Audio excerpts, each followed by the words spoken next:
I got from Walmart one of these. Let's see. Goddamn. Guess how many grams of sugar it has. And guess how many of those grams are added. Well, I'll tell you. 17 grams total, 14 grams are added. I'm gonna let this thaw in the sun. Up in my windshield here. It's kind of a cool morning. It's like, I don't know. I'm wearing shorts and a hoodie kind of morning. I'm also very tall. Wait, I could do it this way. Right? No, kind of. I just have to have a different angle. Okay, so let's try this.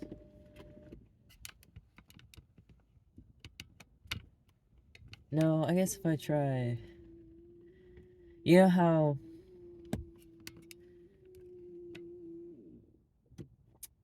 um you see everything upside down because how light hits your eye, but then your brain flips it?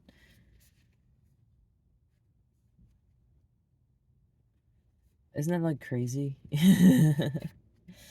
Okay, so I wanted to talk about first jobs, and I think that'd be a good YouTube video, right? Like that's got to be something people are looking for. Like, what's it like to have a first job? You know, I have experience with having a first job now. So if you're like about to have your first job, I just went through that. Um, Everybody's had a first job, but for some people it was so long ago that times were different. They probably remember it differently than it actually happened. So I've done this recently. Now my first job experience is unique to me.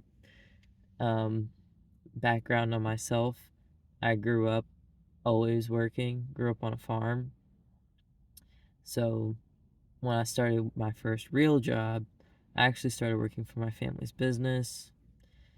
But the first time I got a job, like not working for my family, actually working for other people, what I learned that the interview is like, if they call you in for an interview, they want to hire you. They're not going to waste their time interviewing people that they don't want to hire.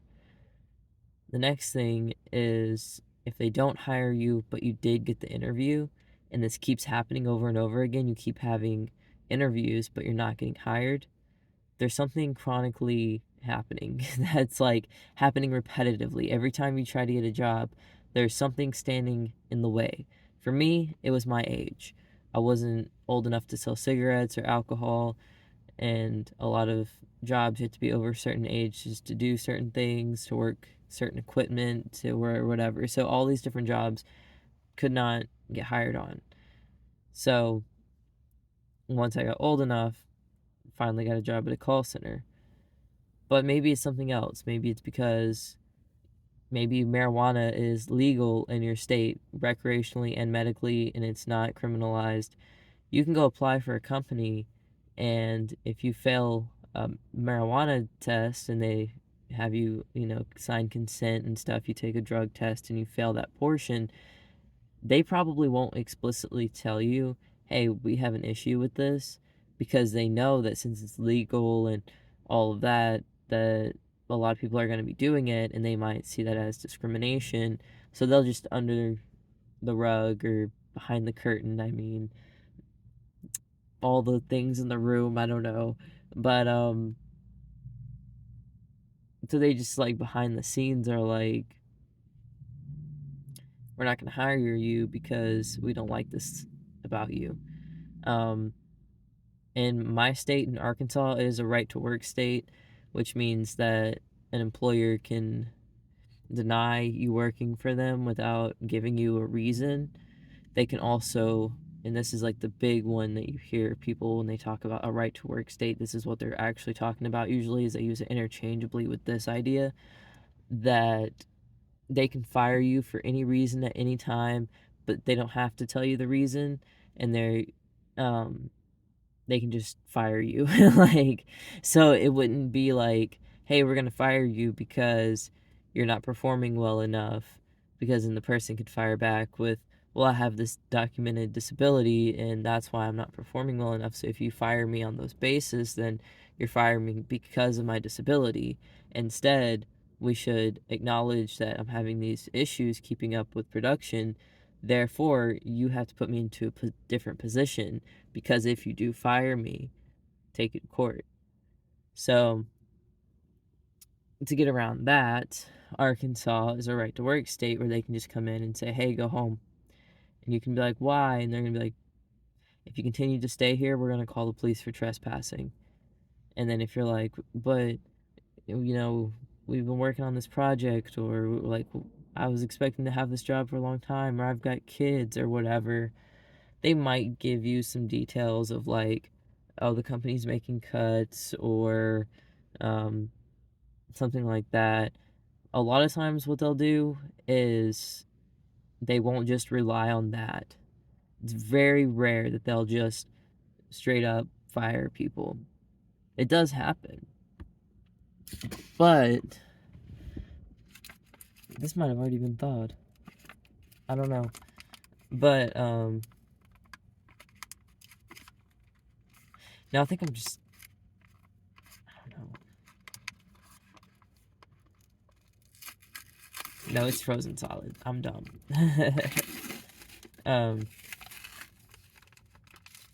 was feeling the weight of it. I don't know, it just felt like water in a way. But yeah, it's pretty rare that they'll just like fire you.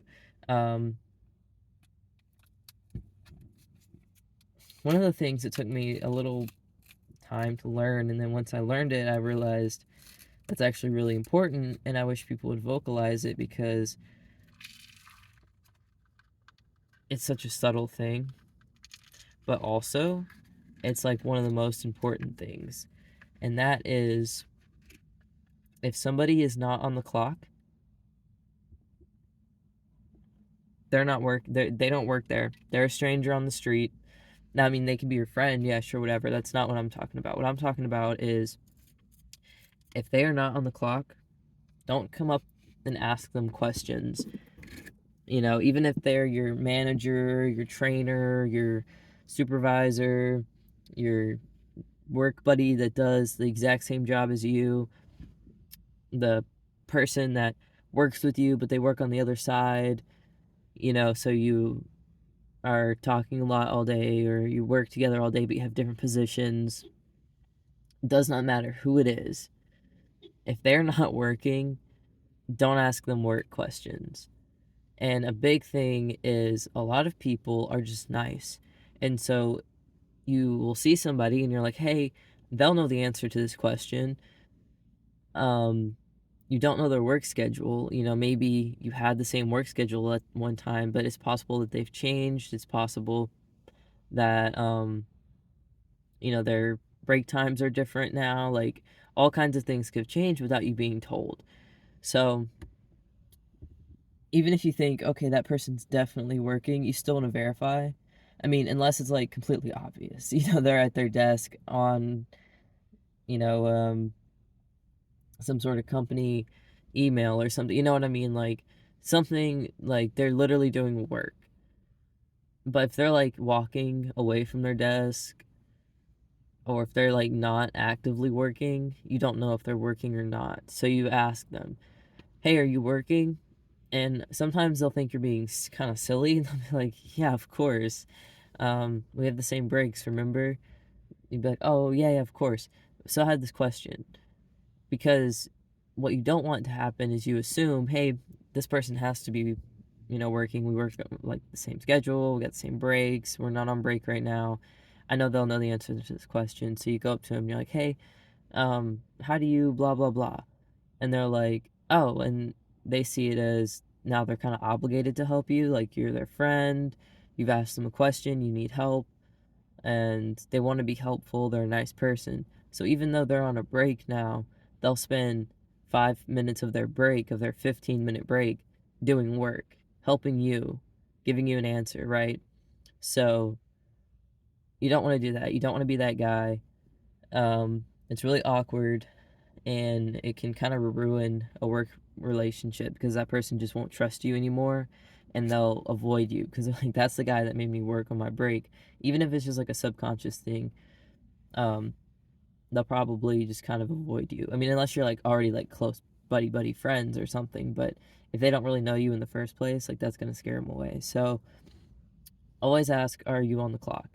Especially a manager, because the managers, like, they kind of, depending on where you work at, but a lot of them, they work completely different schedules.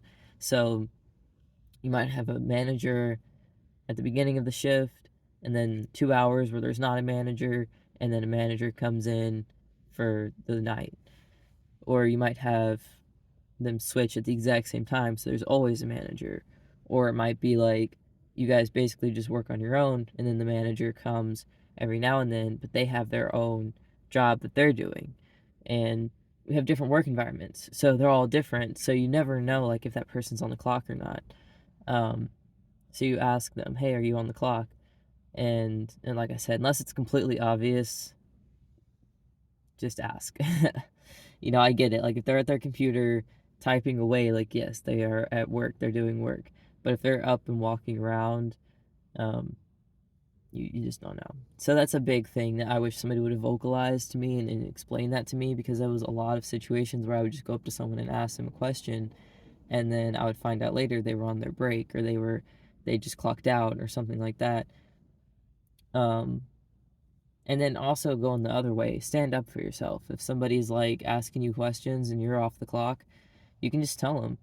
You can just be like, "Oh, I clocked out for lunch," and if they're being pessimist or a pest about it, and they're like in your face and like, "Well, I need help with this," and they keep asking you, or they ask you a different question or something like that, just give them some direction to go away from you and point someone else out. Be like, Kelly can help you, or the manager can help you, or go ask your manager, or um, I don't know, I don't know, I don't know. Just keep saying I don't know and just walk away. um, but yeah, you don't have to deal with them. Um, so yeah, don't work when you're not on the clock. Another thing that they do vocalize to you and they tell you is don't steal company time. Basically what that is if they expect you to clock in at 8 o'clock, don't clock in 15 minutes early and wait for your shift to start and then start working. If it's the type of place that you can start working as soon as you clock in, you don't have to wait for that time for any reason. You can start working whenever you feel like. You come in, let's say you want to come in 15 minutes early, so you clock in 15 minutes early and you start doing your work. Well, the thing is like you weren't scheduled for that time, so that can kind of mess things up with like all kinds of things, depending on your work environment. Um, but even if it doesn't mess anything up or like it's inconsequential completely, it still is not an approved thing. So just go through your manager first and ask them, hey, is it okay if I come in 15 minutes early? Because what can happen is sometimes people will come in and they'll come in like 15 minutes early and clock in 15 minutes early, and they'll go ahead and start working. And then they'll work to the end of their shift and they get off, and every day they're getting 15 minutes more on their paycheck. You know what I mean? And so that adds up. And so it's like you do that, and that's considered stealing company time. Most people don't do it that way. Most people, what they do is they'll like clock in 15 minutes early and then just like hang out for a bit, then start working, and then at the end of the day, they'll like continue to work, or they'll just kind of stand around for another 5-10 minutes, and on their breaks, every single break, they're going to come back on the paid break, they'll come back like 15 minutes early, but the ones we don't get paid on, they'll come back like 10 minutes late both times for both 15-minute breaks. Like that's typically how it goes. So you can see how that can be a problem. So you don't want them to think that you're going to be that person. So don't be like clocking in a little bit early, clocking out a little bit late. Some companies are very nitpicky about it, and they're like, even if you're just like stealing 1 or 2 minutes, like you clock in 1 minute early, clock out 1 minute late, they're gonna see that pattern and they're gonna like ask you to stop. And at first they don't ask you directly. This is another thing I wish somebody would have told me, was when you're working in an environment on teams of people, they typically won't tell you straight face to face. I mean, now if what you're doing is like dangerous, they're gonna be like straight up like, hey, don't handle this that way, don't do this way. But beyond that, if you're doing something and they feel like you know what you're doing, so stealing time is a big one. Um, if you're literally stealing from them, if you're like literally stealing cash or something from them, or if you're breaking some kind of rule, like the rule is you're not allowed to listen to music, so you continue to listen to music anyways, or the rule is you're not supposed to have your phone in this area, you're supposed to leave it in your locker, but you take it with you anyways and you play on it, or like whatever. So those types of behaviors, what they'll do is they won't come straight to you. They'll tell the whole group that this is happening. And so you might think like, oh yeah, I seen so and so the other day listening to their music. They must have got caught. You got caught too. Even if you think you're slick, like they got cameras, they got people watching you, like you're gonna get caught. So err on the side of caution, I guess, when it comes to like trying to get away with things. You got to remember that like this isn't school. This isn't You're not in like high school anymore. And a lot of people act like that. They go to work and they act like they're in high school and the managers and stuff need to boss them around and make them follow the rules when that shouldn't be how the work environment is. It should just be like we're all adults here, we can all be compliant, we want to make money, and that's why we're here. And if there's a rule that we disagree with, then maybe we can like take that up with somebody, but not just blatantly break it every day, especially something so simple. But it's a big thing because it could be like a safety issue. It could be like, I know in call centers they don't want your phones in there because you could be like stealing people's information. So yeah, I gotta pee again, so bye.